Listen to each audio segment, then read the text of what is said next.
of the sermon that we've seen so far, Jesus describes the people of God's kingdom, and he says they're poor in spirit, they are meek, they are merciful, they are peacemakers. Sometimes they are persecuted because of righteousness. And in today's passage, we get a little closer to the heart of these kingdom people that Jesus describes. And the first attribute we see of kingdom people is that they bridle their anger. You have heard that it was said to the people long ago, "You shall not murder, and anyone who murders will be subject to judgment. But I tell you," Jesus says, "I tell you that anyone who is angry with a brother or sister will be subject to judgment." 1 John 3:15 says this about anger: "Anyone who hates a brother or sister is a" what? Jesus then illustrates what he means. Look at Matthew chapter 5, verse 23. "This is how I want you to conduct yourself in these matters. If you enter your place of worship and about to make an offering, you suddenly remember a grudge a friend has against you."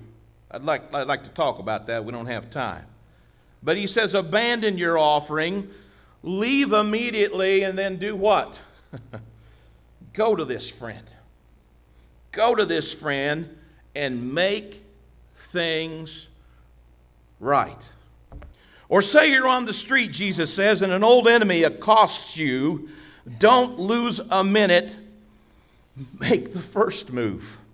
Make things right with him. We all get angry. Anger is a God-given emotion, but there is a line that we cross, and our anger becomes sin. The Bible says, "Be angry and sin not." Now, there's all kinds of anger. You've seen it displayed. You've probably acted one of these ways. There's volcanic anger. Have you seen anybody with volcanic anger? They just come to a boil, and they just get so mad that they erupt, and then lava is spewed all around them. And some of us, when we get angry, are like iced coffee. Here's how iced coffee anger goes. People will, when they're mad, they'll act warm and friendly on the outside, but on the inside, they are cold as ice. Some of us suffer from garage anger. Here's how garage anger goes. We get mad, we don't express it, but we box it up. We get out the big marker and we label it. Then we take it out to the garage and we stuff it away. We stack it. And it isn't long until we've got a whole garage full of stuff that we've just suppressed. And every once in a while we'll go out to the garage to try to get something and try to find something, and we see all this stuff, and it just all kind of comes back to us. Second, kingdom people run from lust, Jesus says. Just as anger is a God-given mechanism, sexual desire is a gift from God. It's a good thing. There's no sin in sexual attraction. Billy Graham, I think, said it best. He said, "There's nothing wrong with that first look. You see an attractive woman. He's a handsome man. It's the second look that becomes sinful." Jesus says it this way in Matthew 5, verse 27. "You have heard that it was said, 'You shall not commit adultery.'" And everybody's going, "I've never cheated on my spouse."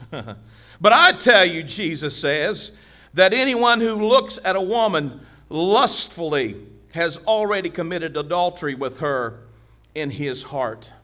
1 Corinthians 6:18 tells us to do this. Run. Run from sexual sin. No other sin so clearly affects the body as this one does, for sexual immorality is a sin against your own body. Our culture runs toward lust, but kingdom people run in the opposite direction. Jesus further illustrates his point in Matthew 5, verse 29. He says, if your right eye causes you to stumble, gouge it out and throw it away. It is better for you to lose one part of your body than for your whole body to be thrown into hell. And if your right hand causes you to stumble, cut it off and throw it away. It is better for you to lose one part of your body than your whole body to go into hell. Third, kingdom people honor their marriage covenant. It has been said, anyone who divorces his wife must give her a certificate of divorce. But I tell you that anyone who divorces his wife except for sexual immorality makes her the victim of adultery. And anyone who marries a divorced woman commits adultery. What Jesus is trying to convey to us is how sacred the marriage covenant is. It's a holy trust. And Jesus said this in Matthew 19:6, so they are no longer two, but one flesh. Therefore, what God has joined together, let no one separate. Number 4, kingdom people keep their word. Matthew 5:33, again, Jesus says, you've heard that it was said to the people long ago, do not break your oath, but fulfill to the Lord the vows you have made. But I tell you, Jesus says, do not swear an oath at all. Jesus went on to say in verse 37, he said, let your yes be what? And your no be what? Proverbs 12:22 gets right down to business. God can't stomach liars, but he loves the company of those who keep their word. Finally, Jesus says, kingdom people retaliate with love. Verse 43, Jesus says, you have heard that it was said, love your neighbor and hate your enemy. But I tell you, love your enemies. Pray for those who persecute you, that you may be children of your Father in heaven. Pray for your enemies. Jesus takes it a step further. Verse 39, if anyone slaps you on the right cheek, turn to them the other cheek also. And if anyone wants to sue you and take your shirt, hand over your coat as well. If anyone forces you to go 1 mile, go with them 2 miles.